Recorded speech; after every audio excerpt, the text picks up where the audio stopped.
দেখো আমরা অর্গানিকের আইসোমারিজম এই পার্টটুকু এই লেকচারে আমি শেখানোর চেষ্টা করছি এবং অবশ্যই শিখতে পারবে। এবং এইখানে দেখো এই ক্লিয়ার কনসেপ্ট যদি থাকে আইআইটির মতো এক্সামে যে সব আইসোমার এর প্রবলেমগুলো আসে সেটা পারা যায়, কোনো প্রবলেম হয় না।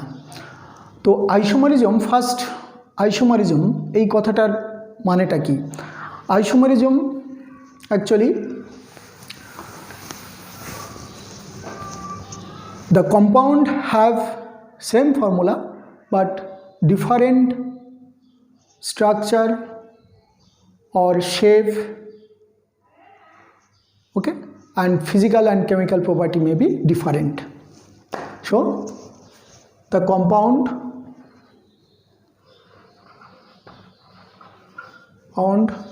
having same formula but different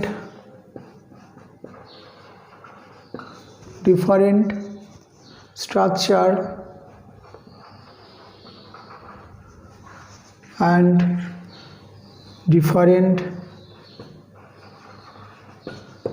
chemical and physical property.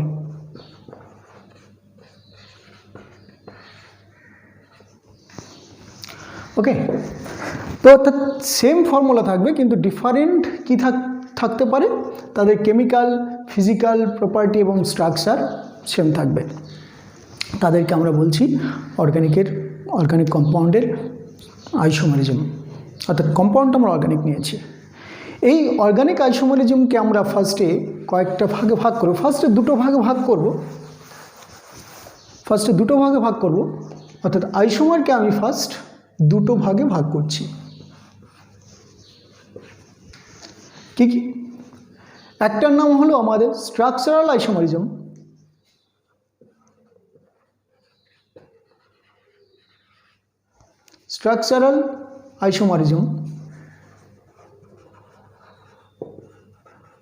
আরেকটার নাম হলো স্টিরিও আইসোমারিজম।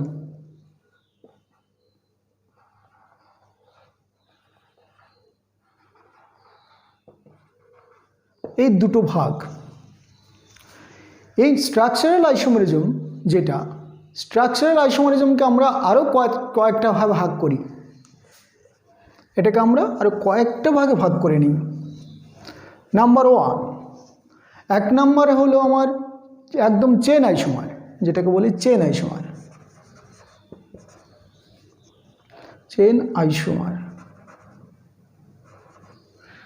এই চেন আইসোমারের আরেকটা নাম আছে নিউক্লিয় আইসোমার।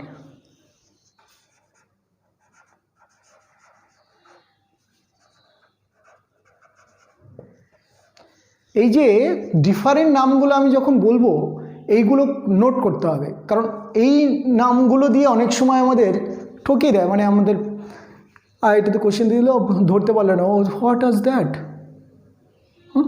ওটা কি ছিল সে বুঝতে পারলো না। অর্থাৎ চেন আইসোমারের আরেকটা নাম হলো নিউক্লিয় আইসোমার।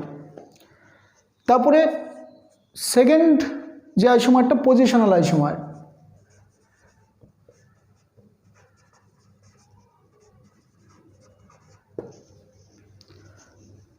থার্ড যে আইসোমারটা এলো সেটার নাম হলো ফাংশনাল গ্রুপ আইসোমার।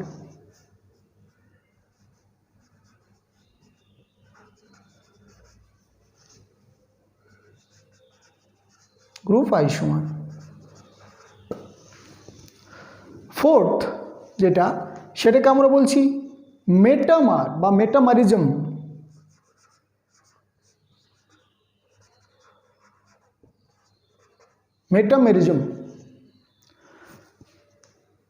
তারপরেরটা ফিফথ টটোমেরিজম।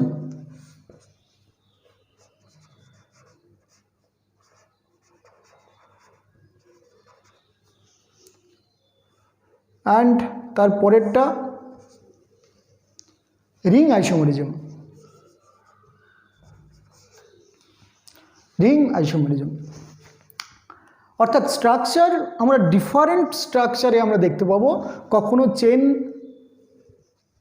এর আকারে অর্থাৎ লং চেন শর্ট চেন এরকম দেখতে পাবো, কখনো পজিশনাল আইসোমার হবে, এগুলো আমরা প্রত্যেকটার আমরা এক্সাম্পল দিয়ে তার ডেফিনেশনটা বুঝবো। ফাংশনাল গ্রুপ আইসোমার হবে, মেটামারিজম হবে, টটোমারিজম হবে, রিং আইসোমার হবে। অ্যান্ড এইটাকে আমরা পুরো স্টিরিও আইসোমারটাকে আমি পরের লেকচারে পড়বো অবশ্যই, কিন্তু তার আগে এটাকে ভাগ করে নিই।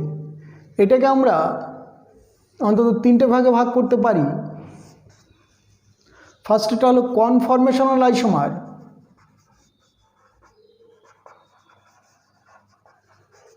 কনফরমেশনাল isomer.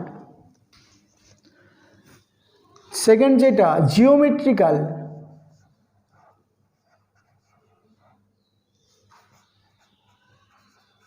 geometrical isomer, and last one is optical. Mainly stereo আইসোমারের যে প্রবলেমটা আসে সেটা অপটিক্যাল আইসোমার থেকে। তো অপটিক্যাল আইসোমারটা আমাদের একটু ডিটেলসে পড়তে হবে, অনেকটা আছে, সেটা একটা লেকচার লাগবে।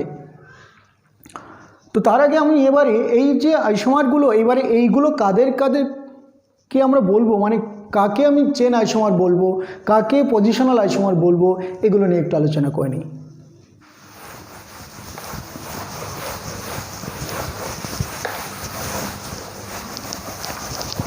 তাহলে কি যে chain isomer, the structural formula যেটা থাকবে, the formula is same but different chain. The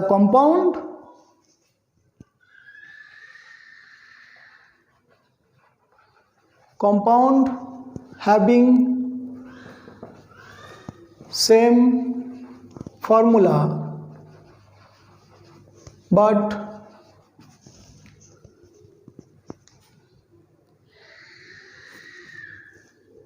contains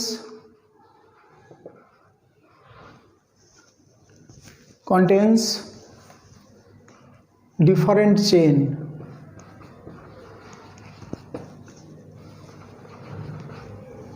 chain তাহলে এটা কীরকম দেখতে, অর্থাৎ একটা কম্পাউন্ড যার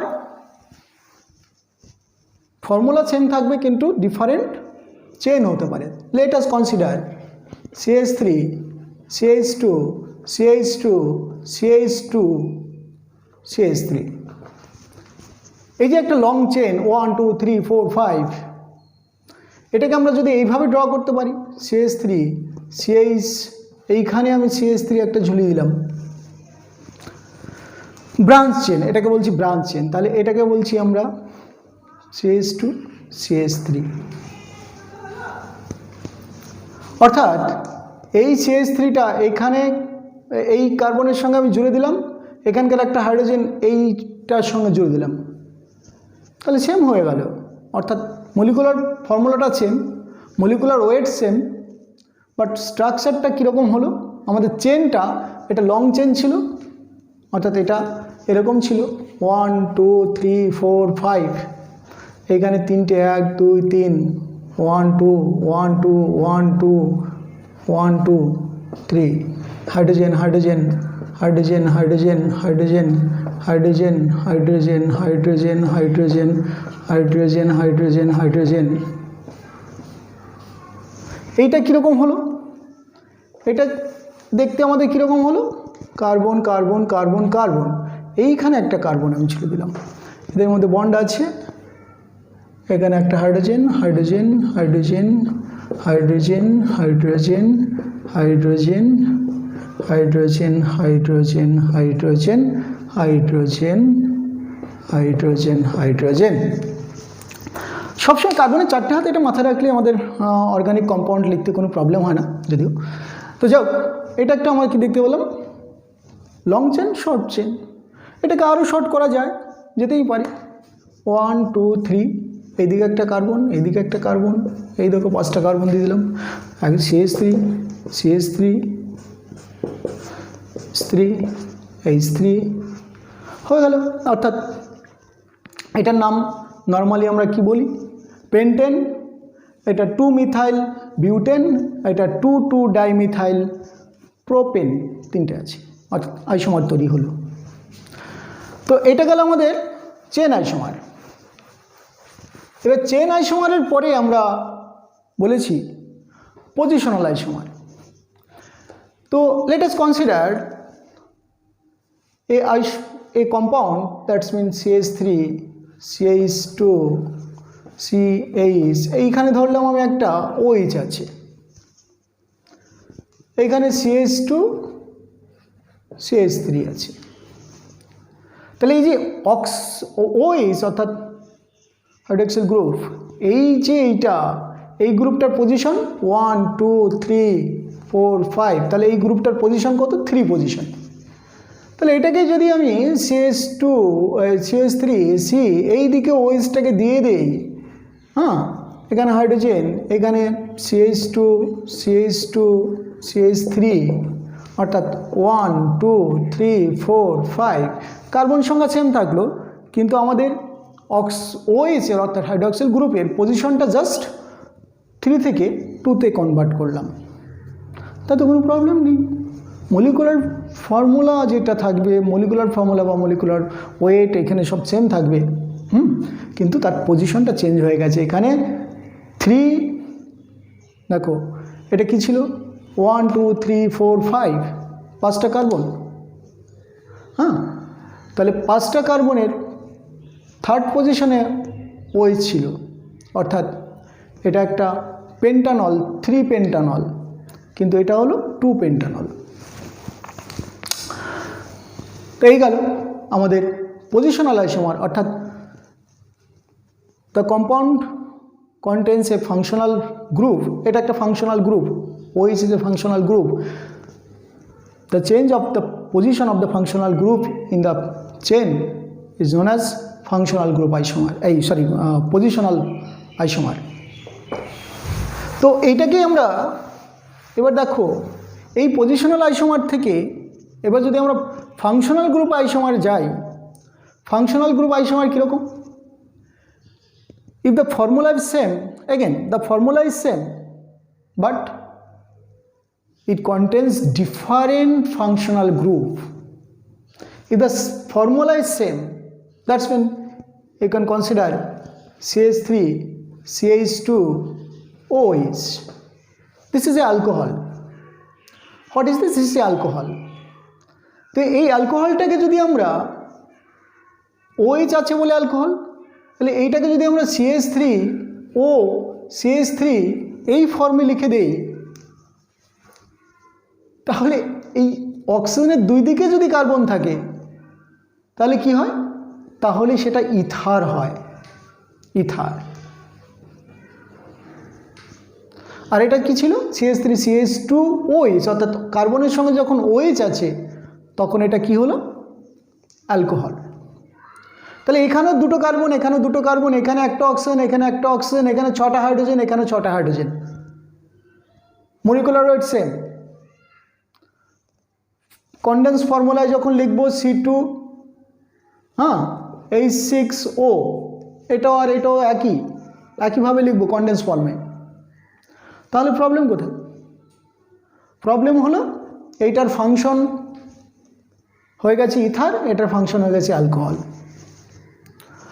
অর্থাৎ ফাংশনাল গ্রুপ পাল্টে গেছে, অর্থাৎ same formula, having same formula but different functional group containing compounds is known as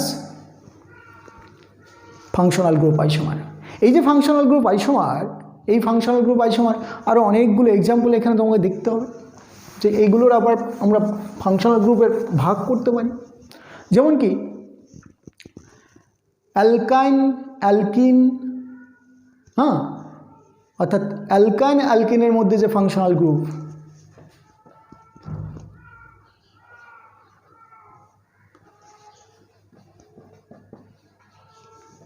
দেখো CH3 বা আমরা এটা CH2 নিতেই পারি, যা খুশি, CH2 double bond CH single bond CH double bond CH2।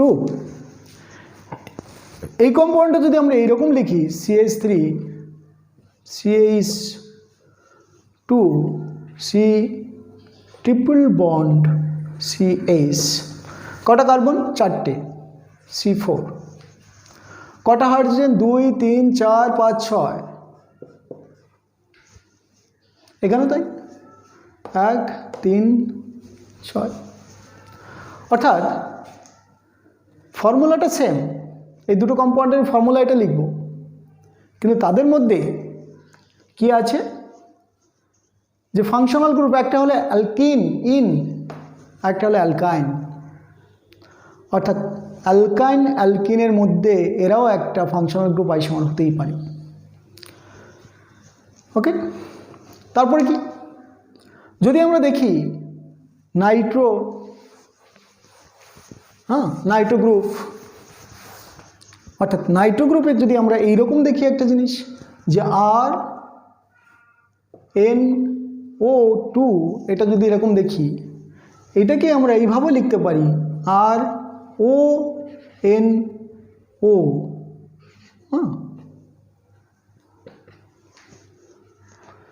তো এই যে জিনিসটা, অর্থাৎ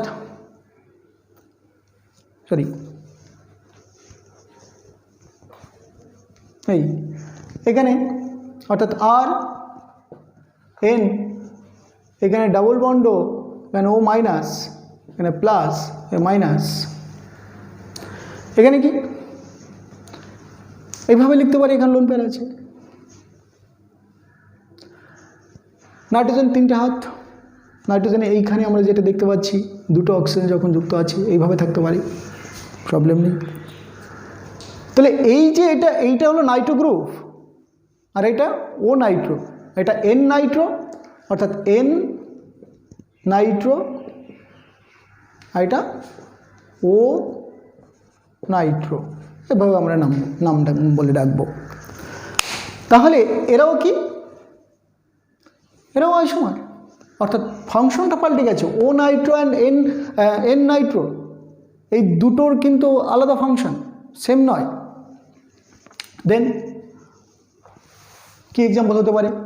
এবার দেখো যে অ্যামিন, যেমন primary amine, secondary amine, tertiary amine, ধরো এরকম আছে CH3 CH2 N CH3, এখানে একটা হাইড্রোজেন আছে, এটা আমরা সেকেন্ডারি অ্যামিন, এই যে অ্যামিন নাইট্রোজেন থাকার জন্য। এইটাকে আমরা যদি এইরকম লিখি CH3 CH3 CH3, লিখতেই পারি। অর্থাৎ এই কম্পাউন্ডটা আর এই কম্পাউন্ডটার মধ্যে ফাংশনাল গ্রুপ পাল্টে গেল।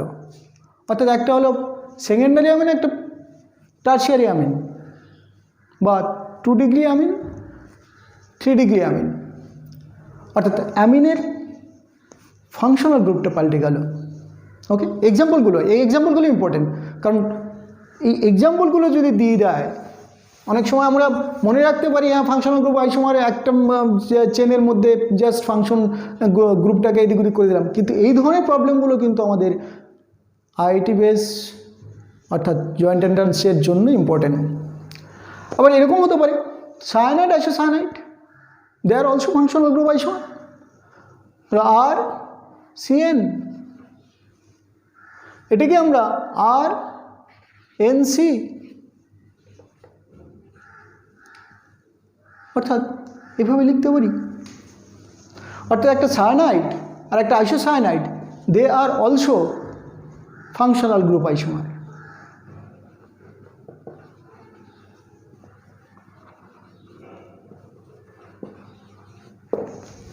ওকে, অর্থাৎ they are also functional group isomer.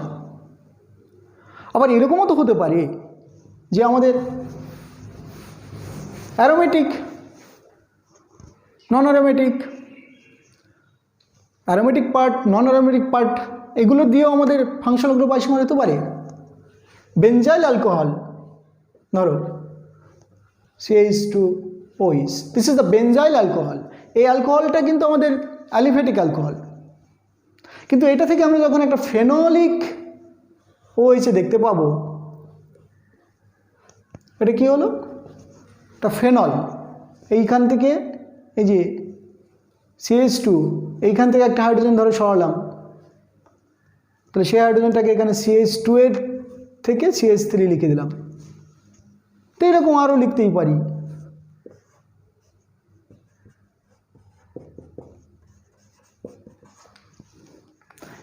এরা আবার পজিশনাল আইসোমার অবশ্যই, কিন্তু এইটার এটার মধ্যে বা এটার মধ্যে কি এরা ফাংশন পাল্টে গেল। দেখো যে একটা হলো ফেনোলিক ওয়েজ, এই ওয়েজটা অ্যালকোহল নয়, এটা অ্যাসিডিক হয়ে যায়।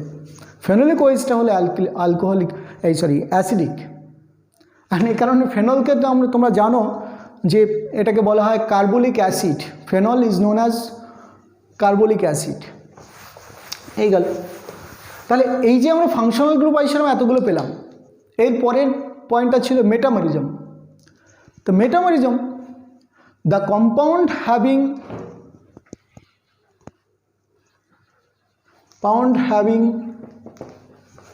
same molecular formula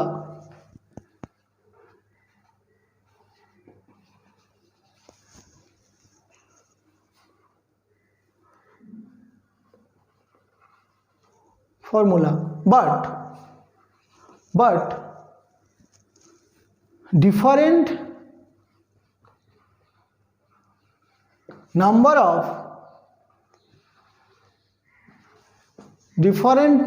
of carbon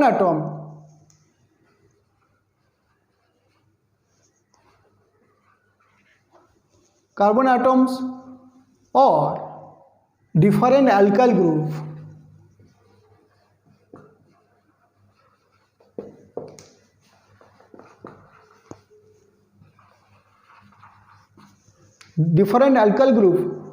on either side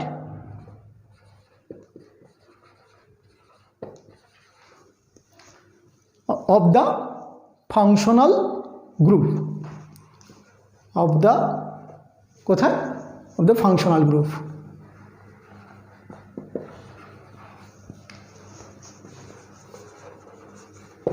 এটা কি ব্যাপারটা? অর্থাৎ কম্পাউন্ড একই ফর্মুলা হবে, কিন্তু ডিফারেন্ট কার্বন অ্যাটম বা অ্যালকাইল গ্রুপ কোনো একটা সাইডে বেশি কম থাকবে। যেমন কি ধরো CH3 CH2 ও CH2 CH3, এটাকে যদি আমরা এইভাবে লিখি CH3 ও CH2 CH3, তাহলে কি এই দুটোর ফর্মুলা কিন্তু সেম।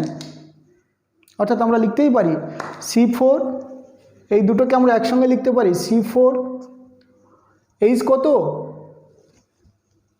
10, অর্থাৎ 3 3 6 আর 4 10, অর্থাৎ H10 ও এই যে কম্পাউন্ডটা, এটা ফর্মুলা সেম। বাট এদের স্ট্রাকচারের যখন দেখলাম সঙ্গে সঙ্গে different number of carbon atom, অর্থাৎ কার্বন অ্যাটম সংখ্যা কিন্তু কোনো একটা সাইডে বেশি কম হয়ে গেল। এখানে যেমন দুই সাইডে আমাদের দুটো, এখানে একদিকে একটা একদিকে তিনটে, অর্থাৎ either side of the functional group the number of carbon atom আর অ্যালকাইল গ্রুপ ইজ ডিফারেন্ট। তাহলে এইগুলোকে আমরা বলতে পারি কি মেটামেরিজম। তো এরকম অনেক এক্সাম্পল আছে আমাদের মেটামেরিজম গেল। এবারে আমাদের আরেকটা পয়েন্ট আমরা যেটাকে ডিসকাস করব সেটা নাম হলো টটোমেরিজম।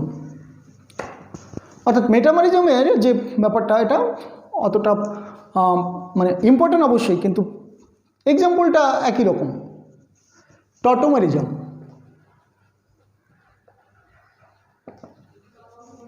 ভেরি ইম্পর্টেন্ট এটা। তার কারণটা কি, এইটার এই যে ডিফারেন্ট নাম দিয়ে দেয়। হ্যাঁ, ডেসমোট্রপিজম, এটা আরেকটা নাম কি দেখো, এটাকে কি বলা হয়?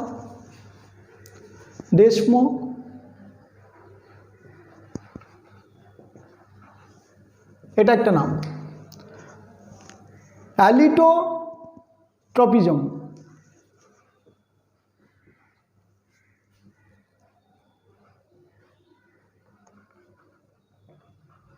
এটা আরেকটা নাম। ক্রিপ্টোমেরিজম,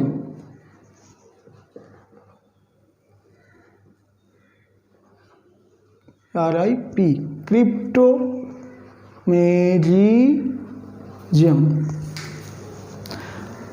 প্রোটোটোপি, প্রোটোটোপি,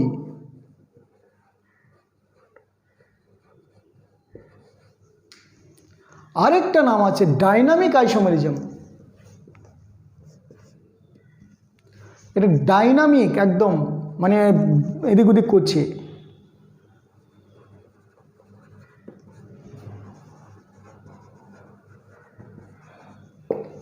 তো এই যে এতগুলো নাম, এটাই হলো প্রবলেম, আর কিছু না। যে টটোমেরিজম, ডেসমোট্রপিজম, অ্যালিটোট্রপিজম, ক্রিপ্টোট্রপিজম, প্রোটোটোপি আর ডাইনামিক আইসোমেরিজম, এতগুলো নাম। এবার কখন কোন কোশ্চেনে কোন নামটা দিয়ে দেবে, এই জন্যই প্রবলেমটা হয়ে যায়। আদারওয়াইজ কিন্তু খুব ইজি, অর্থাৎ টটোমেরিজমটা খুব ইজি, কিন্তু এই নামগুলো আমাদের কিন্তু মনে রাখতে হবে। এক একটা কোশ্চেনে এক এক ভ্যারাইটির এক একটা কোশ্চেনে এই নামগুলো পাল্টে পাল্টে দেয়, অনেক সময় দেখেছি। তো এটা কি, এটার মধ্যে আবার অর্থাৎ টটোমেরিজম ব্যাপারটা কি? টটোমেরিজম হলো যে সেম কম্পাউন্ড থাকবে, কিন্তু তাদের মধ্যে ফাংশনাল গ্রুপটা একটুখানি পাল্টে গিয়েও একটা ডাইনামিক ইকুইলিব্রিয়ামে থাকবে। যে দুটো ফাংশনাল গ্রুপ ডাইনামিক ইকুইলিব্রিয়ামে থাকবে। ওকে, কীরকম? Let us consider the first of all, এটাকে আমরা দুটো ভাগে ভাগ করেছি। একটা হলো কিটোএনল, কিটোএনল অর্থাৎ কিটোএনল টটোমেরিজম। আর 2 নম্বরে কী ভাগ করেছি? Nitro acinitro, acinitro tautomerism. একটা কিটোএনল টটোমেরিজম আর একটা হলো নাইট্রো অ্যাসিনাইট্রো টটোমেরিজম। তাহলে এই কম্পাউন্ডে কী থাকবে বললাম? যে ফাংশনাল গ্রুপ দুটো বা তিনটে তারা একই সঙ্গে ডাইনামিক ইকুইলিব্রিয়ামে থাকবে, অর্থাৎ একটা ফাংশনাল গ্রুপ থেকে আরেকটা ফাংশনাল গ্রুপে চেঞ্জ হতে থাকবে continuously. Let us consider CH3, C double bond O, CH2, C double bond O, CH3, এরকম একটা কম্পাউন্ড। এই কম্পাউন্ডটা দেখো, যদি এইটাকে CH3 এইখানে কার্বন, এইখানে আর এইখান থেকে একটা হাইড্রোজেন যদি বাই চান্স ওইখানে দিয়ে দিতে পারি, তাহলে এখান থেকে হাইড্রোজেন কম হয়ে গেল। আর এখান থেকে একটা বন্ড যদি খুলে দেই, তাহলে এইখানে একটা বন্ড কম হয়ে গেল, 3টে বন্ড হয়ে গেল। তাহলে এইখানে একটা বন্ড হবে, তাহলে এখানে একটা হাইড্রোজেন থাকলো, এইখানে কার্বন, এখানে ডাবল বন্ড, আর এখানে CH3। যদি এই ফরম্যাটে আসে, এই ফরম্যাটে আসতে পারতো। আর কি ফরম্যাটে আসতে পারে?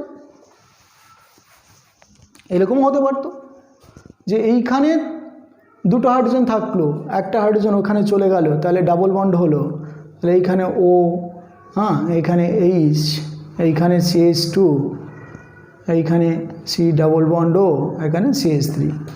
যে কোনো এক জায়গা থেকে হতেই পারতো। অর্থাৎ এখান থেকে হাইড্রোজেন এখানে চলে গেলে এখানে ডাবল বন্ড, এখান থেকে হাইড্রোজেন ওখানে চলে গেলে এখানে ডাবল বন্ড। তার মধ্যে অর্থাৎ এইটা আর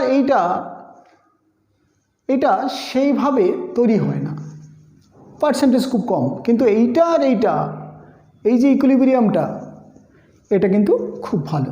তার কারণটা হলো যে এইখানে ডাবল বন্ড থাকলে এই হাইড্রোজেনের সঙ্গে এই অক্সিজেনের একটা কমপ্লিটলি একটা হাইড্রোজেন বন্ড, অর্থাৎ একটা অ্যাট্রাকশন থাকে।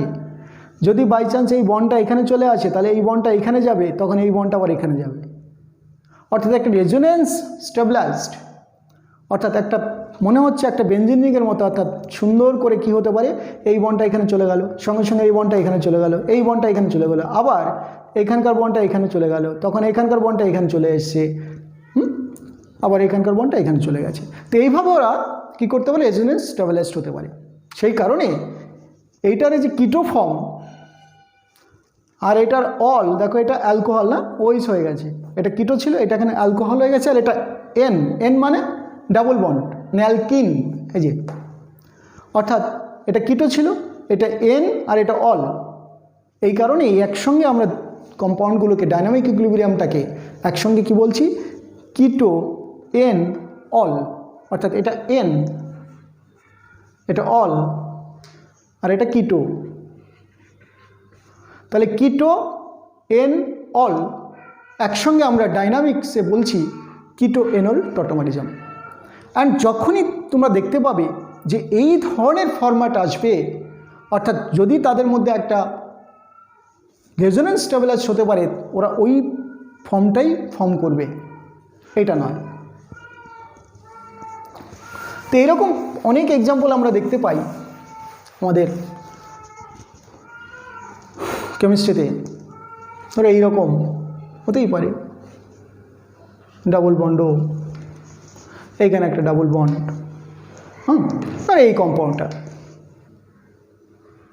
তো এই যে এই কম্পাউন্ডটাকে আমরা সহজেই আমরা ডিফারেন্ট ফর্মে নিতেই পারি।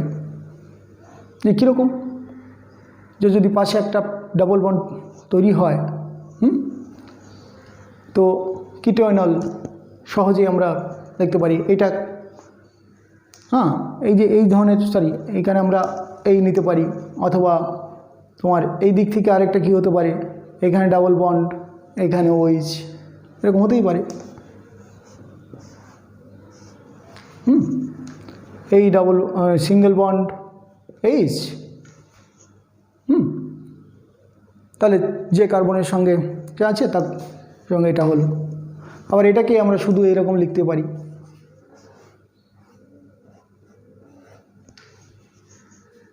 তাই না?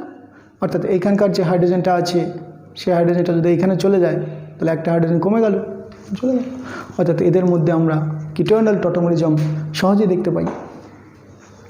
এরকম অজস্র কিটো এনল টটোমারিজম আছে, যেটা কোনো একটা বই থেকে তোমরা একসঙ্গে নিতে পারো, নো প্রবলেম। তো এই কিটো এনল টটোমারিজমে প্রচুর রিয়াকশন থাকে। লেকচারটা লেন্দি হয়ে যাচ্ছে, তার কারণে আমরা এরপরের আমরা যেটা করবো, স্টিরিও আইসোমার নিয়ে পুরোটাই একটা লেকচার থাকবে।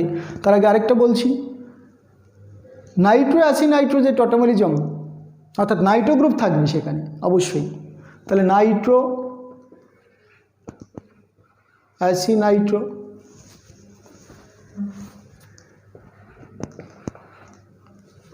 টটোমারিজম,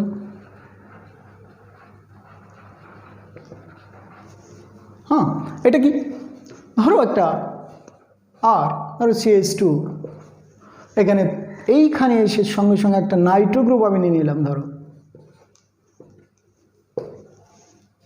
তাহলে এটাকেই আমরা যদি এইভাবে লিখতে পারি, একটা ডাইনামিক ইকুইলিব্রিয়াম যদি আমরা এভাবে লিখতে পারি, আর এখান থেকে একটা হাইড্রোজেনকে ঝট করে আমি এইখানে দিয়ে দিলাম, তাহলে এইখানে ডাবল বন্ড হয়ে গেল, এখানে একটা হাইড্রোজেন রয়ে গেল, এখানে নাইট্রো চলে এলো, আর এইখানকার হাইড্রোজেনটা এইখানে চলে গেছে ধরলাম, OH, O-, হতেই পারে। ঠিক একই রকমভাবে আমরা যদি আর CH, এখানে আরেকটা আর নিয়ে নিলাম, এখানে N ডাবল বন্ড O-, এটাকে আমরা এভাবে লিখতে পারি, আর কার্বন, আর double bond N OH, O-। কিন্তু যখনই আমরা দেখতে পাচ্ছি, এই এক্সাম্পল ইম্পর্টেন্ট এক্সাম্পল, কীরকম, আর কার্বন, আর আরেকটা আর যদি এইরকম থাকে, এইটার সঙ্গে যদি আমাদের ডাইরেক্টলি দেখো এই যে নাইট্রোজেন যুক্ত থাকে, এইখানে যদি ডাবল বন্ড থাকে, তাহলে এইটা কিন্তু আমাদের কোনোভাবে, কারণ এখানে হাইড্রোজেন নেই, অর্থাৎ 3 কার্বন যদি আমাদের নাইট্রো গ্রুপে যুক্ত থাকে, এখানে কিন্তু আমাদের কোনো ইকুইলিব্রিয়ামে অন্য কোনো টটোমারিজম পাবো না, ডাইনামিক ইকুইলিব্রিয়াম কারোর সঙ্গে পাবো না। অর্থাৎ এরকম করে তোমাকে এক্সাম্পল দিতেই পারে। গেল। তো এইসব জায়গা থেকে আমাদের আলটিমেটলি এই যে কত আইসোমার হবে বা কীরকম কী হবে, এবং এই যে টটোমারিজম বা এই যে আমাদের কিটোয়ানাল টটোমারিজম, এইগুলোর কীরকম কী সংখ্যায় হবে বা আইসোমার হবে কিনা, সেটার জন্য আমাদের মেইনলি লাগে একটা ডাবল বন্ড ইকুইভ্যালেন্ট ক্যালকুলেশনের জন্য, যে ওটা আমার ডাবল বন্ড আছে কিনা, সেটা থাকলে ও কিভাবে, যদি ডাবল বন্ড থাকে তাহলে ও কীভাবে থাকবে, কটা কম্পাউন্ড আমি তাদের লিখতে পারবো আইসোমারিজমের জন্য, এইটা খুব ইম্পর্টেন্ট, ডাবল বন্ড ইকুইভ্যালেন্ট।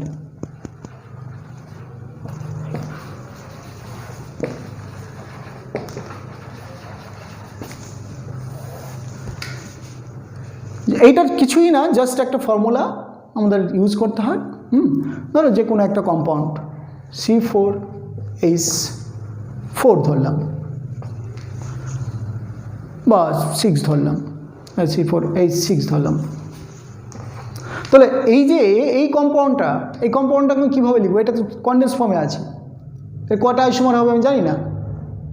তাহলে এইটার ফার্স্টে আমাদের দেখতে হবে যে এটার মধ্যে ডাবল বন্ড বা ট্রিপল বন্ড আছে কিনা, অ্যান্ড সেটা বোঝার জন্য আমরা একটা ফর্মুলা ইউজ করব, যে ডাবল বন্ড ইকুইভ্যালেন্ট, এটা একটা ফর্মুলা আছে যে summation of number of atom into valency of atom -2 divided by 2 + 1, এরকম। কীরকম? এইখানে আমরা কী দেখতে পাবো, এখানে কার্বন, এই যে এনের ভ্যালু কত, এনের ভ্যালু 4, ভ্যালেন্সি কার্বনের কত হয় 4, এটা হয় মাইনাস কত 2 ডিভাইডেড বাই 2 প্লাস, এটা সামেশন হচ্ছে কিন্তু, হাইড্রোজেনের নাম্বার কত 6টা, ভ্যালেন্সি 1, মাইনাস কত 2 ডিভাইডেড বাই 2, আর আলটিমেটলি +1, এটা ইকুয়াল টু কত হতে পারে 2, অর্থাৎ 2। অর্থাৎ তার মানে এটার মধ্যে অবশ্যই দুটো ডাবল বন্ড আছে, তার মানে 1 2 3 4, হ্যাঁ, এখানে যদি আমি একটা ডাবল বন্ড, এখানে যদি ডাবল বন্ড দেই, তাহলে ঠিক আমি 6টা হাইড্রোজেন, দেখো এখানে একটা হাইড্রোজেন, হ্যাঁ, এখানে একটা হাইড্রোজেন, এখানে একটা হাইড্রোজেন বসিয়ে দিলাম, এখানে দুটো অবশ্যই বন্ড আছে, অথবা একটা ট্রিপল বন্ড আছে, দুটো ডাবল বন্ড মানে একটা কি ট্রিপল বন্ড। সেটাই এইরকমভাবে যদি আরও কিছু ক্যালকুলেশন করো, দুটো একটা ক্যালকুলেশন, ধরো অক্সিজেন আছে এরকম কার্বন কন্টেন্ট কম্পাউন্ড, বললাম C3H6O, এটার মধ্যে কি আছে, তাহলে কি 3টে এনের জায়গায় 3, তারপরেই সঙ্গে সঙ্গে এর ভ্যালেন্সি হলো 4 -2 ডিভাইডেড বাই 2 প্লাস হাইড্রোজেনের 6টা আছে, valency 1 -2 divided by 2 plus oxygen একটাই আছে, ইন্টু এর ভ্যালেন্সি হলো 2 -2 ডিভাইডেড বাই 2 প্লাস 1, তাহলে কত হয়, এইটা তো 0 হয়ে গেল। তাহলে এখান থেকে দেখো 2 6, 6 বাই 3, আর এখানে কত হলো মাইনাস, এখানে মাইনাস, দেখো -3, হ্যাঁ, তাহলে রইল 1, কেটে গেল, অর্থাৎ একটাই ডাবল বন্ড আছে। তো সেরকম করে আমরা এই ফর্মুলা সহজেই ড্র করতে পারি, 1 2 3, কোনো একটা জায়গায় আমি ডাবল বন্ড দিতেই পারি, বা অক্সিজেন কার্বন ডাবল বন্ড দিতেই পারি, তাহলে এইদিকে আমরা দিতেই পারি, এখানে CH3 হয়ে গেল, এখানে CH3 হয়ে গেল, ডাবল বন্ড থাকবে, একটা ডাবল বন্ড যে কোনো জায়গায়, বা কার্বনের সঙ্গে ডাবল বন্ড দিলেই হবে, বা এটা আমরা কি করতে পারি, এটা টটোমার, অর্থাৎ CH2 ডাবল বন্ড C, এখানে OH, এখানে CH3 হতেই পারে, অর্থাৎ এইটা আর এটার মধ্যে কি ইকুইলিব্রিয়াম আসতে পারে। অর্থাৎ এইভাবে আমরা কি করতে পারি, টটোমারও পেতে পারি, কিটো এনল টটোমারিজম, এটা কিটো, এটা এন অল টটোমারিজম। অর্থাৎ এরপরের দিন আমি পুরো স্টিরিও আইসোমারের উপরে লেকচারটা হবে। অ্যান্ড এইগুলো যদি তুমি বুঝতে পারো এবং তাহলে আমাদের যে চ্যানেলটা ডক্টর এসএসবি ক্লাসেস কলকাতা, এই ইউটিউব চ্যানেলটা সাবস্ক্রাইব করে রাখবে। পরের ভিডিওটা পেতে সাহায্য হবে, সঙ্গে সঙ্গে নোটিফিকেশন চলে যাবে। Thank you.